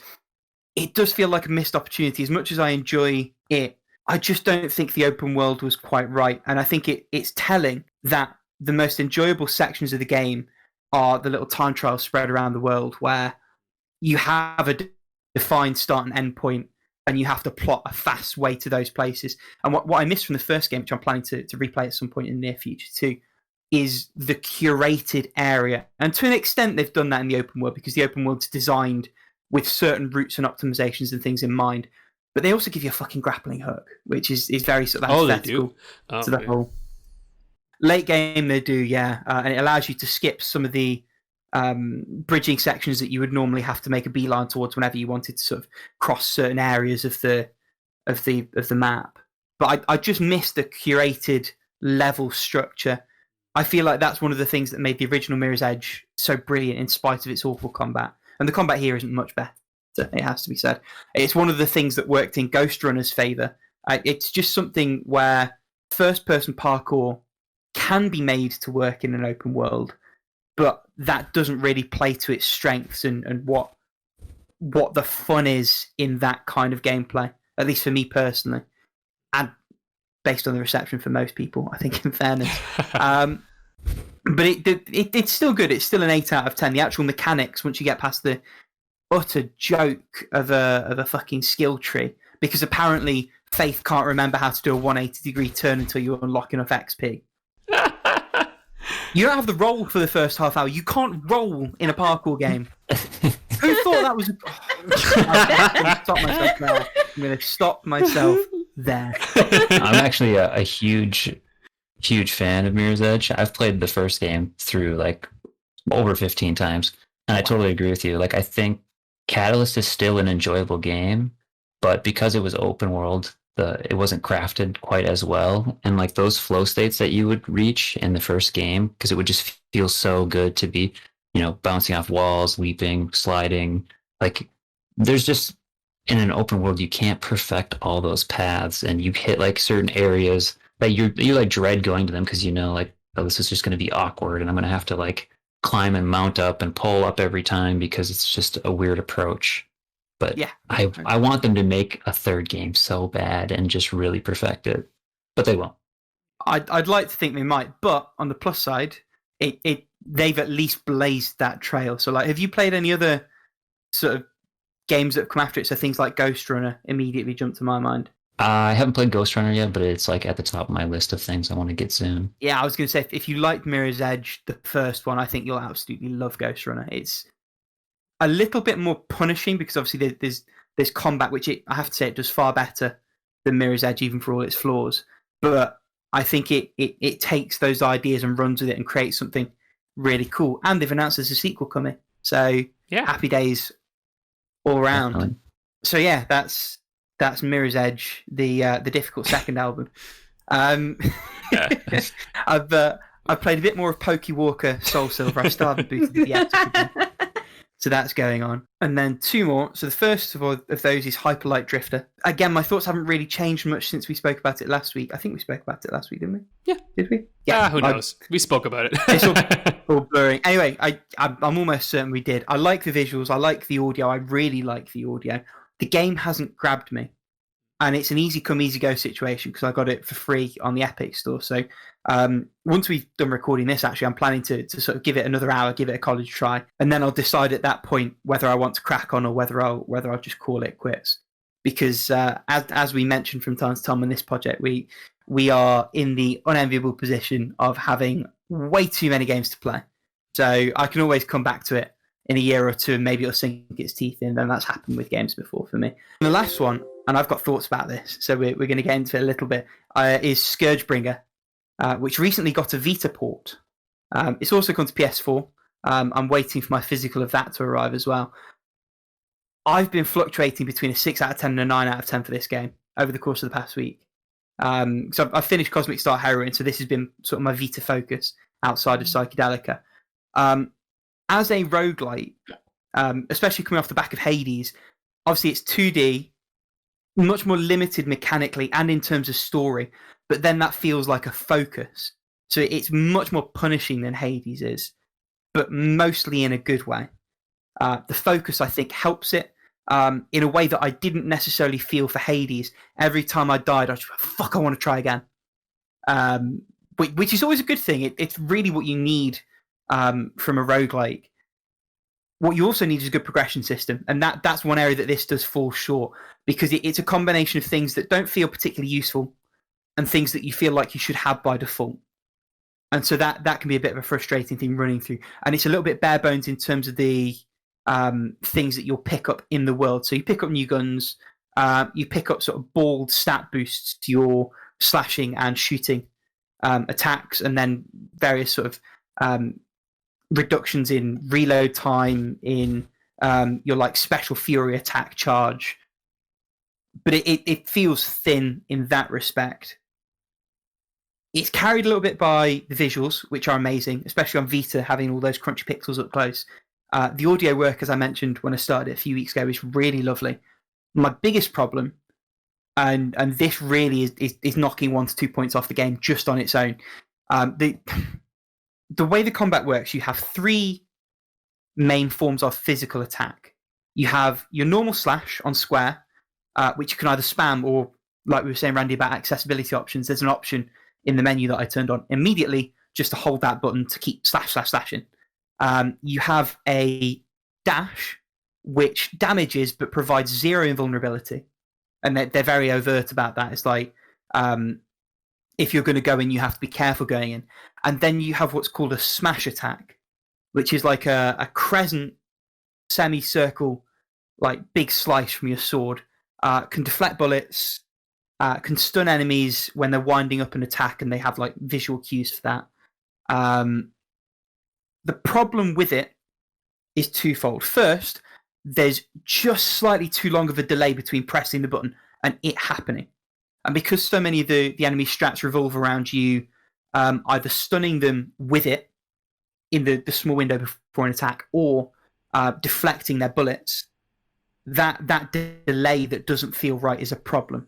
Connected to that, the hitbox or the implementation is just enough off to feel broken. Because, and this happened to me regularly, you can smash the bullets back and be hit by them simultaneously. So it's like the bullet gets just enough inside your guard to hit you, and then the smash actually engages, and then the bullet flies in the fucking opposite direction. It just feels, it's gross. It feels broken. And this is a game where, more so than Hades, because Hades gives you quite a few ways to get that health back, and you start with a much bigger pool. You start with 10 HP every run. The progression system doesn't give you a way to boost that base. It's capped at 20 top, and outside of very specific pickups and perks, you can't raise that number. Outside of very specific pickups and perks, you can't replenish that, which is a massive problem, because that exacerbates the problem with the smash attack, because those cheap hits add up very quickly. On top of that, there's almost 0 iframes when you take a hit. So you can lose like a quarter to half of your health in a matter of like 1 to 2 seconds in bad situations. So it's kind of frustrating. That does also sort of bleed into it feeling super satisfying when you get close. And as I told you guys when we were recording, 15 minutes before we started, I got to the final boss, like the final boss. And I paused the game and I put it down, because I knew if I tried it, I would fail it. And then I would start it again. And then we wouldn't have started on time. I mean, we didn't start on time anyway, but we would have been more off time. So like, at the moment, it's sat on an 8 out of 10. And that keeps going down and up depending on how well the Smash is going or how badly it's fucking me over, mainly. If you have a Vita, I feel like it's a great swan song for that system, with the caveat of obviously the buttons are a bit awkward. You can remap them into a way that's sort of doable without a grip. The grip's ideal. It's a tricky one to outright recommend, despite how much of a good time I've been having with it. I don't know. I'm so conflicted. I don't know how to leave that off. It's tricky. Well, then you'll have to tell us next week when you beat it if we should or I'll not. have to tell you next week. Yeah, but it is good, I think. Right, save me. That's the title of this week's episode. Save me. It is good. Let's get on to the topic. Yeah, so Randy, you had a great topic for us. Do you want to tell us what did you want us to discuss this week? Yeah, sure. I thought maybe we talk about storytelling in games. So, like, I believe video games kind of have the potential to be the greatest storytelling medium. So I thought, are there any video games that really resonated with you or stuck with you for a long period of time because of the narrative? And I want to kick us immediately off with Metroid Other M. What the fuck were they thinking? There you go. You're like, yeah, that got you in. You know, this is sort of now. Okay, maybe this is partially because I'm playing it right now, but I also just think whenever I think about stories in game, Mass Effect has always been the one that stuck with me. Like that trilogy. It's like, you know, like the Telltale games get me sometimes too. Like the first Walking Dead one. Oh, that's like seared into my brain. That was just an excellent thing of storytelling. But the thing with the Mass Effect trilogy that always got me is that like they were connected, you know, like those games were genuinely connected based on my choices. And yeah, sometimes it was little things, but like often it was just like, even in the second one, like sometimes you'll hear like these radio snippets talking about a thing you did in the first game, like a small bonus mission that you did in the first game. Not even the big stuff, right? Like even the small stuff has things in it. And the way that it connected all together, it made that universe feel alive, and it made me feel like I was going on an actual journey with this character and with all these characters, and they change and they become different, and it just like it sticks with me, you know. And I know some people don't love the ending of Mass Effect, but I played it with the extended ending that they changed, and I liked it well enough. I mean, look, it ends about as well as Return of the Jedi ends, you know. It's one of those things. Trilogies are hard. But yeah, that game for me has always just really stuck with me. And I think it's because I was able to input choice into it, right? I was able to craft my story. And I think that speaks to probably the sentiment behind the question. The agency that you can have in those narratives is powerful. Obviously, it's tricky and it requires a lot of work to make that mean anything. And I think it can be very tricky then when you're sort of have that carrot dangled in front of you and ultimately it doesn't come to fruition. I always think of the ending of The Last of Us, where it seems like you're going to have that important choice and then it's just like, no, there's only one way to do this, tough shit. But when it's done right, like you say, it's really profound and powerful. I've got a few ideas, but I'm quite curious for you, Paula, what came to mind for you, because obviously you're very story focused in what you play more generally.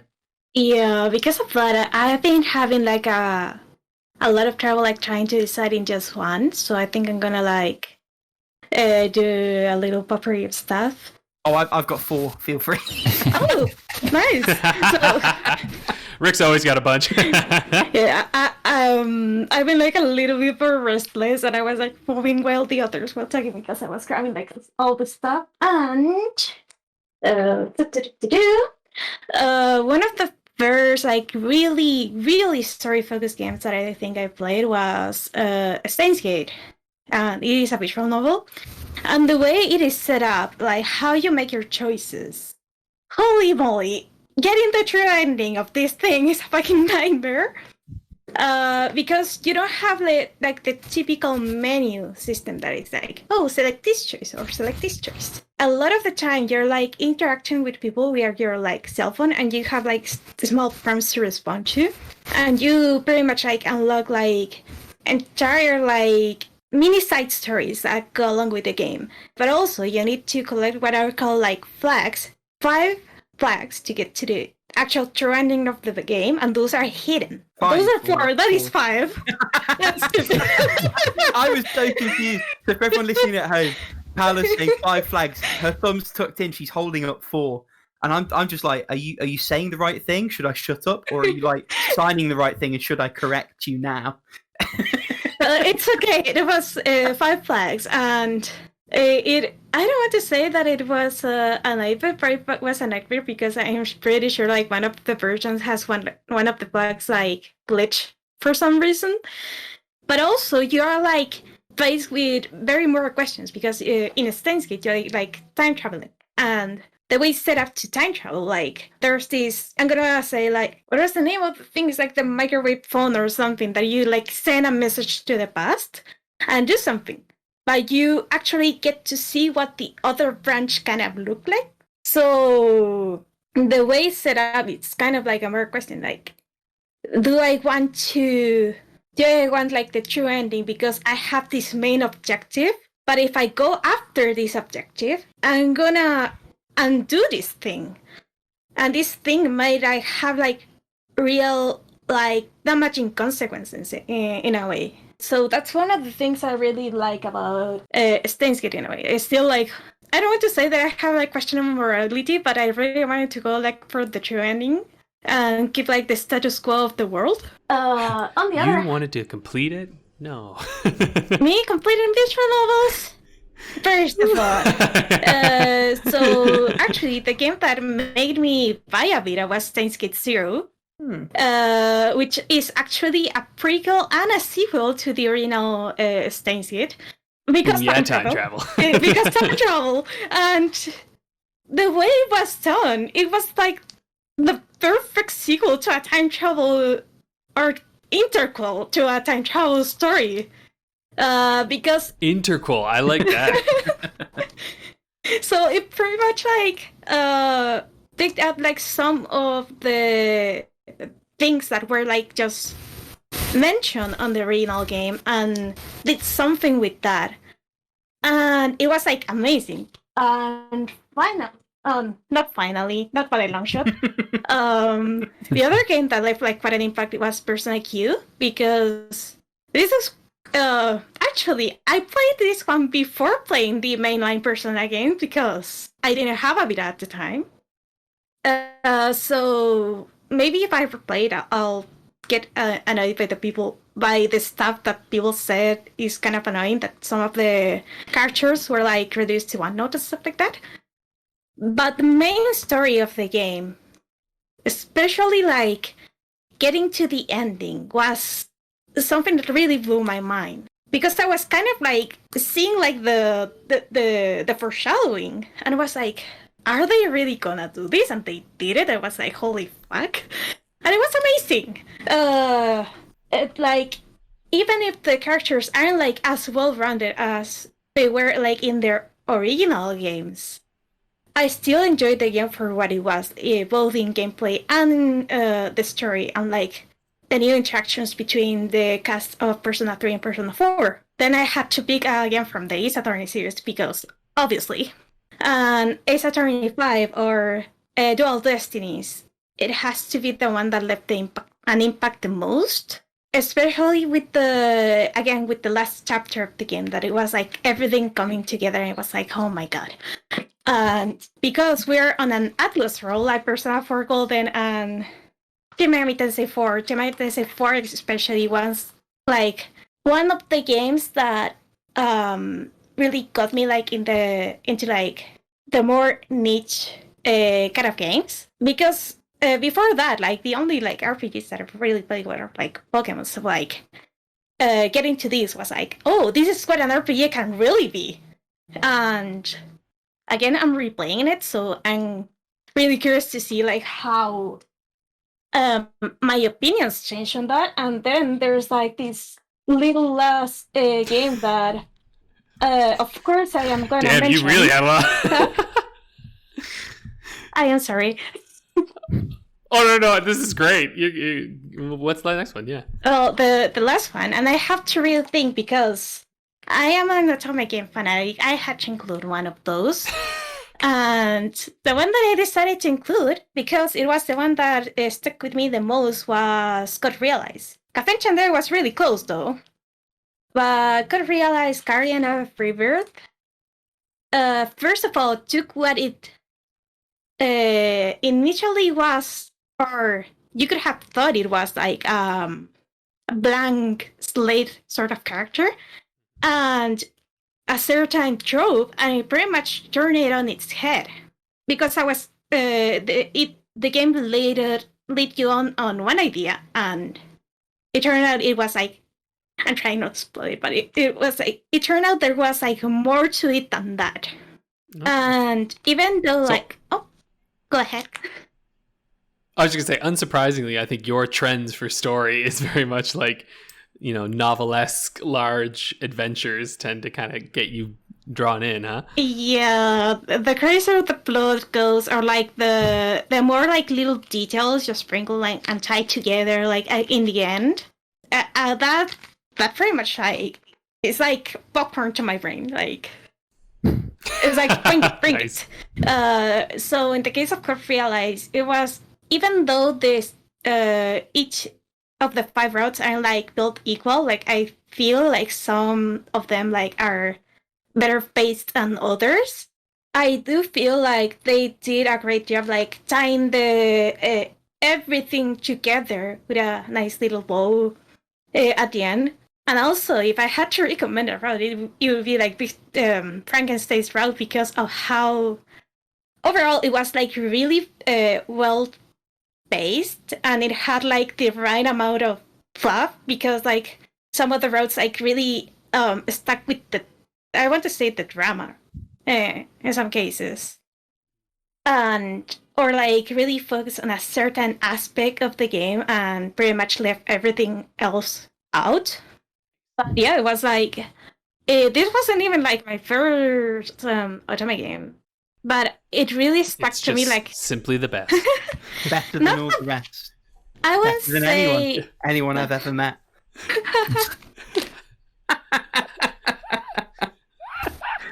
Thank you. I'm glad you picked up on that.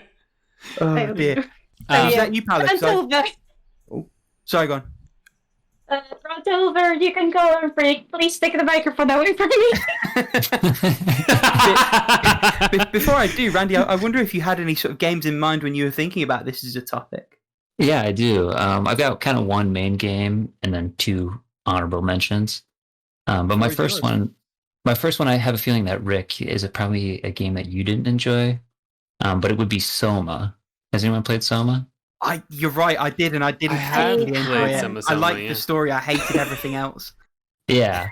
So that's the thing for me with that game is, I mean, I do like, so it's Fractional Games, they also make Amnesia, and while I like the Amnesia games, to me, Soma is in a totally different category, and it's for its narrative.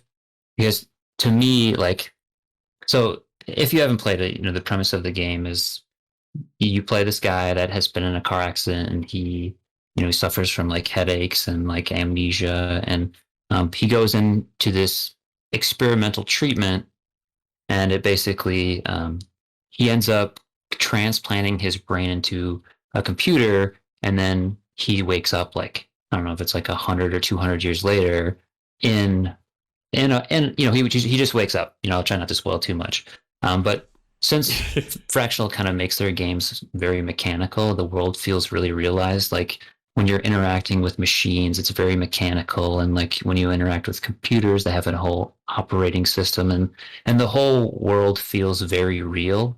And that's a game where I don't think you even see another human being in the entire game, but the voice acting. Do. I feel like you do see one at least with a physical model. Yes, yeah. Okay. I clipped this bit out. It's right near the end. Really? You know the woman on the on the base where she asks you to like unplug her life support. Yeah, the arc. Am I misremembering? I feel like that was an actual like female woman. I'm trying to remember. Like a human. Sorry, that's just such a funny way to say that. It's an actual. I'm not clipping this out. This is stated. It's an actual female woman. That's, man. Okay, now I gotta choose the titles this week. Although that might be confusing. An actual female woman featuring. Sorry. Sorry, but you're saying keep going. You That's very great. rarely see anyone, if ever. Let's Yeah. Yeah. So what I said, like to me, I think the voice acting is really well done. And like what really resonated with me is that the game is basically about consciousness and what is consciousness, and throughout the game, you're kind of like questioning who you are and what it means to be you and to have a physical body. Is a person their thoughts and their body, or is the person just their thoughts? And they put you in an interesting predicament where you have to make a decision. And although like it's shallow, as in like getting different endings and stuff like that, I think it is quite thought provoking. And I often just, for some reason, I think about that game, and I think about, I've played it several times through, but really, what does it mean to be a human, to have a consciousness? What could AI be, as technology advances? And I just think it asks really interesting questions, and it's not something that I feel like I experience in a lot of video games. And just because that game is also in first-person perspective, like, it feels really isolating, and it feels like you are there. So yeah, that's my number one. For some reason, that game I think about it quite a bit. And then my honorable mentions would be BioShock is one where when I played it at the time, it was like, wow, this is like a really well done, thought out story with a genuinely interesting twist where you're doing all these actions the entire time, and then you realize that you're being manipulated. And then it kind of makes you think about, okay, well, I'm going through this as a video game and playing it as a video game. So I'm kind of just going about the motions as I should. But in reality, like, this character is manipulating me. I'm like just kind of just going with the flow, because that's what you do when you play a video game. You don't think about it. You just follow the point to point and go through it.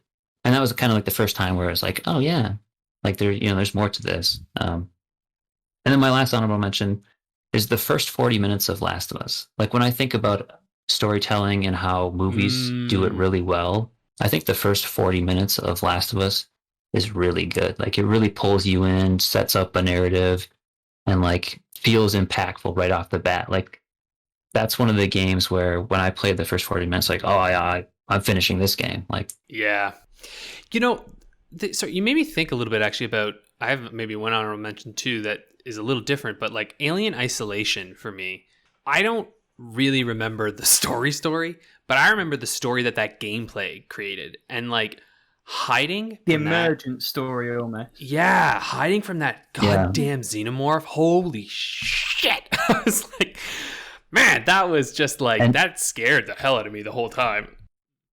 And that's the same kind of gameplay where everything feels very mechanical. Like, when you're interacting with a machine in that game, it feels like it's a computer from the 80s that you're trying to manipulate to, do whatever you want it to do. Oh, so good. Okay, Rick, regale. Oh, sorry, Paula, did you have something you're gonna add? Oh yeah, but I don't have the books here, so I almost forgot to mention it. So The Legend of Zelda Skyward Sword, which is like one of the more story-focused Zelda games, and I can already see, you can already see Alex doing gestures and stuff. You said Skyward Sword, and I just looked straight over. So, okay. for me, that's another story that stuck out with me like for a long time, and not only because of the story itself, but also because, and this is gonna be weird, but because of the motion controls, because when I'm playing that game, so I have my Wii button in one hand as a sword, and I actually swing it like a fucking sword. Immersion. Immersion plus. So, we're getting a little long on time here, so maybe, Rick, why don't you... No, sorry, I'm just kidding. You have anything to add, Paula?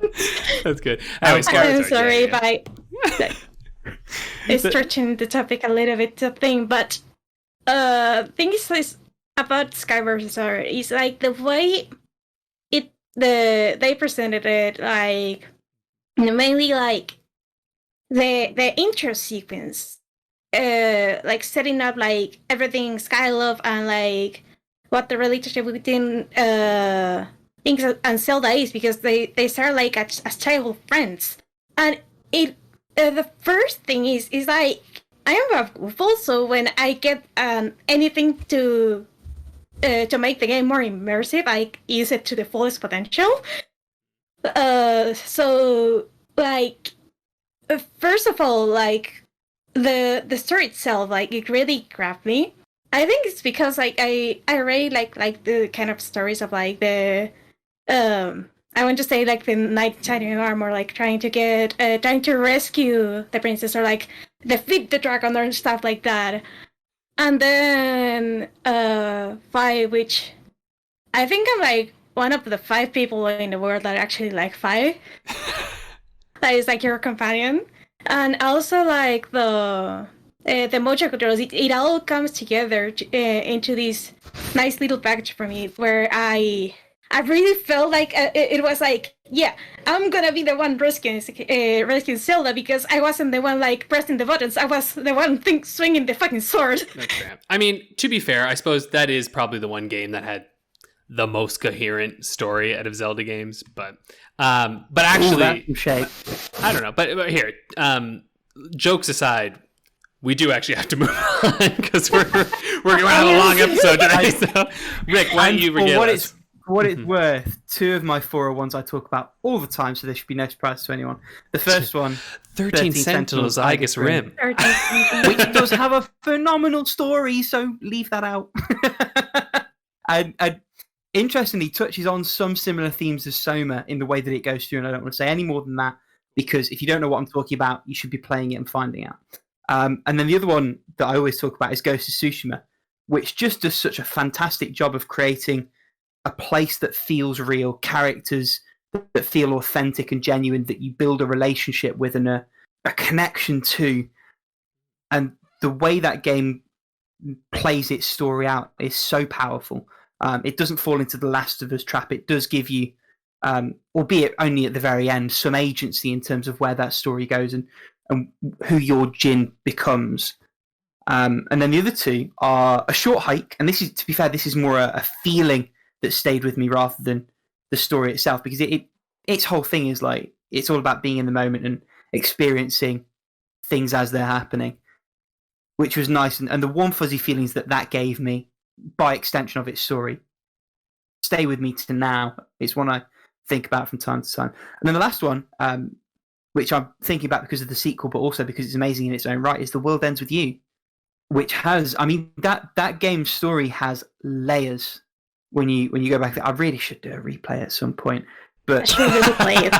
That's the sad sounds of a man with a backlog. Should play that again.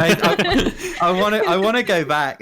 The problem is I like 100%ed it when I first had it. When I was a teenager and I had the time to sink 90 hours into it, about 15 hours of which was like the ping system for leveling up some of the pins, which was very of its time. But the core game underneath is incredible, stylistically, thematically, in terms of character development. There's just so much going on there, and for all the reception, all the critical sort of applause it got, I still don't think it's talked about enough in terms of the things that it got right and nailed in a way that no other game before or since has done, really.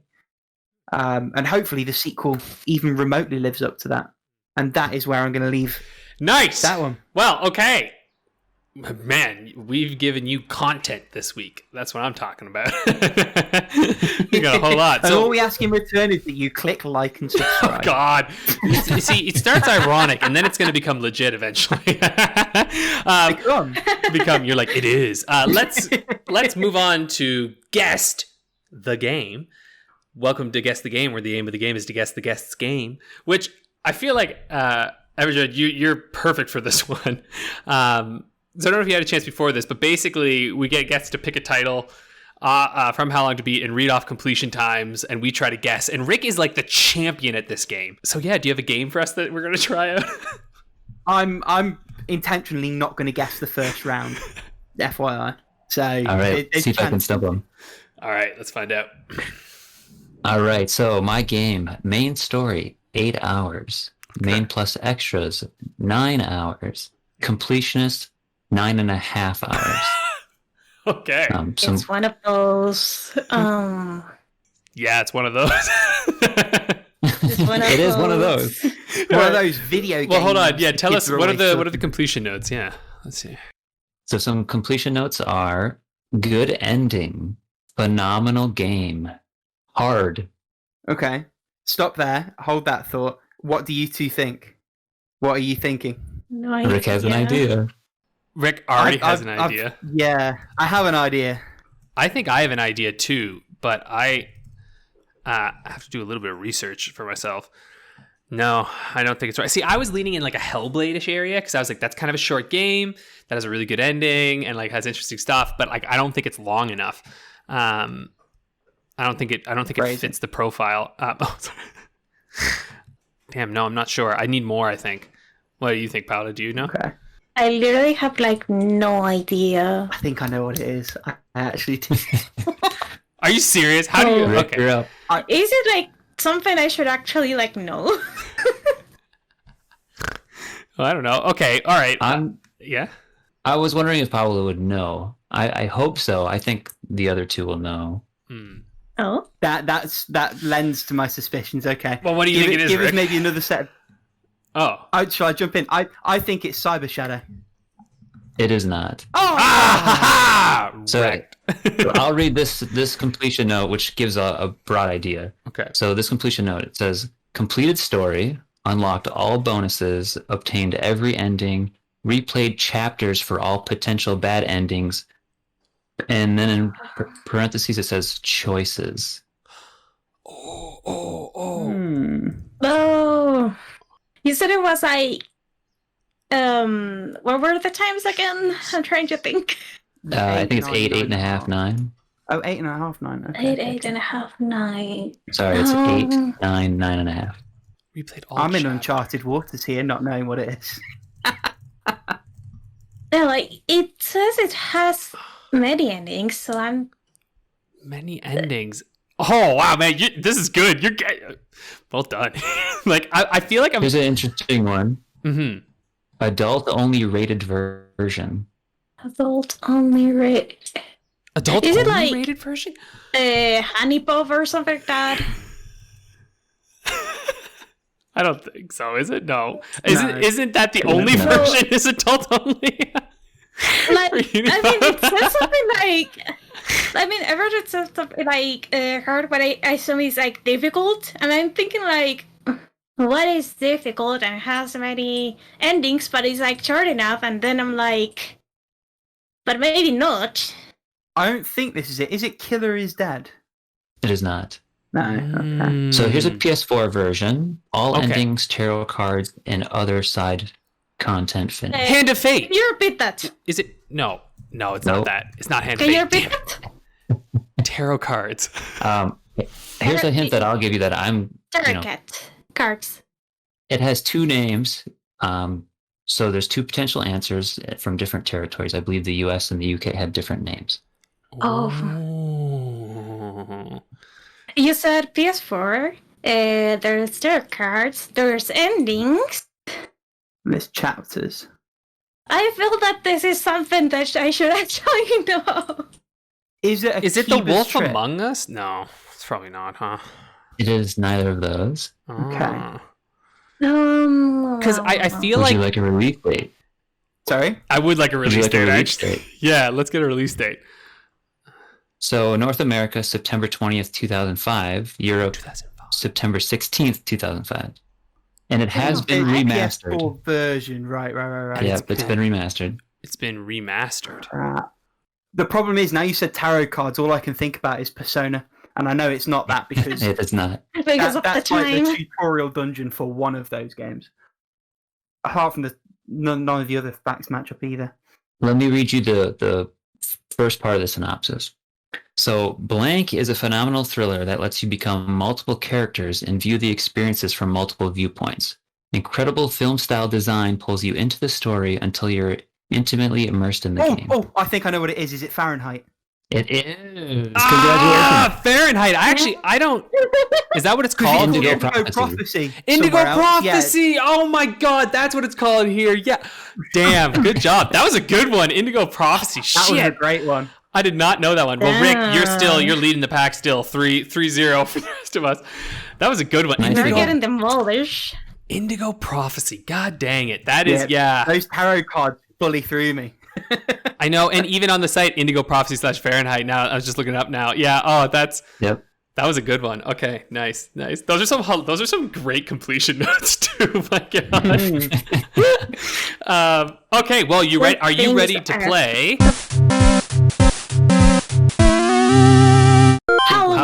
to beat the game. game. Yeah, here we go. So I'm editing this week. This big old I episode's am mine. pumped for this, by the way. Yeah, okay, good. I feel My like... most excited moment of the podcast. Yes. All right, here we go. So let's see. I'm hitting random here.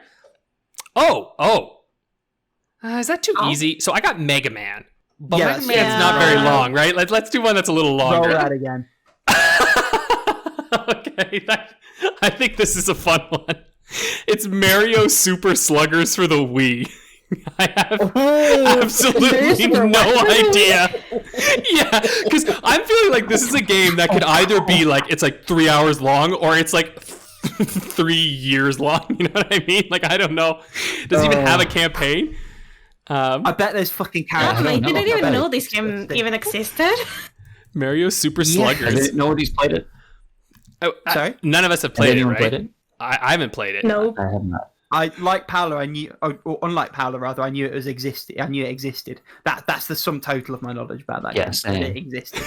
I know it's a Nintendo franchise sports title, which means it's like an arcadey playing, sports Yeah. title. Or yeah, maybe. Although they've done terrible things to the tennis ones recently, so you never know. It's the Wii installment follow-up to to Superstar Baseball. But it's sport and adventure video game. Mixed to positive reviews. Oh. So it Right. has exhibition, challenge mode, mini games, toy field, and whatnot. So the exhibition, it's like you actually play through. Oh, and you have to unlock things and stuff. This is what I'm worried about. That's where Yeah. the 100% in the main pluses are going to be gross. So I've put main 6 hours. So if it doesn't have a proper campaign, I feel like that's an okay hedge because I'm going for all 3 times. I've put 10 hours main plus, and I've put 17 for 100%. I can't decide whether I've under or overshot it. I'm so flying blind here. I know. Yeah. And the crazy thing for me though is that because like the randomizer, it says it has 25 or more completions, right? So like this game has enough to use, which blows my mind. I'm feeling 8 hours at least. Thinking, because like That's something I- that's fun actually from the community. Like we did this one episode, and then like inside a week, Everdred was like, "I've sorted you one in the site to do." So I think we were using some random, like some Yeah. weird like proprietary thing the first episode. Anyway, sorry, Paula, Alex, I cut you both off. No, it's fine. All right. That's how you know I'm a fan of the podcast, by the way. Made a I'm new trying feature. to think here because like it doesn't seem like it has a campaign, does it? I don't know. The exhibition thing, Also, but like fucking mini games and stuff. oh, like, the I don't know. exhibition thing. Paula's literally holding her head like it hurts to think. Yeah, that's the thing is like the Mario game, the sport Mario games can be like very short or very long. Mm-hmm. So that completionist time is the one like I'm very worried about. But I'm counting like it is like a Wii era Mario Sports game, and I think the other one was like Strikers, and that was like 30 hours. But no, this does have a game because it has what's called challenge mode, and challenge mode is basically a story mode where you have to unlock all of the characters, and there are so many characters in this game. Like just looking. Right, I'm adding 2 hours to everything. I'm 9, 12, and 19. It really throws me off that they call it an adventure sports game. I know, right? But like looking at the characters right now, it's like team captains wise. I mean, to give you an idea of like, well, actually, I guess there's not. Oh yeah, but there's all these team players. I mean, Dixie Kong is in this, so is Tiny Kong, and like all this other shit. I've changed my main back to 7 hours. I feel like there's going to be some schmucks who like play one exhibition game. It's like, right, done now. Yeah, exactly. Yeah. That's how a lot of sports titles are. Okay, I think I'm gonna go with 6.5 for main, 17.5 for main plus, and for 100%, 29.5 hours. Oh, the half Everdred, hour. I feel like you and I have the same thing. I'm going 8 hours. Maybe to be fun Yeah, and special, we do. I'm going to go 15 hours and 30 minutes. And then 25 hours, 30 minutes for 100%. But I don't know. This is what I'm feeling. Like, I feel like it's in this area. Although, do I want to go crazy and say 30 hours? But I don't think, you know what? Whatever. Let's have fun. YOLO, 30 hours for That was 100%. my backup. I was going to go 32. Yeah, right? I have a message from my teacher. I don't know if that's good or not. So yeah, I'm That's fine. locking in at 8 hours main, 15 hours main plus, and 2,500%. All right, are we ready? Yeah, here we go. Time to find out. All right, so Mario Super Sluggers. Oh my god. What? Main story 5 hours.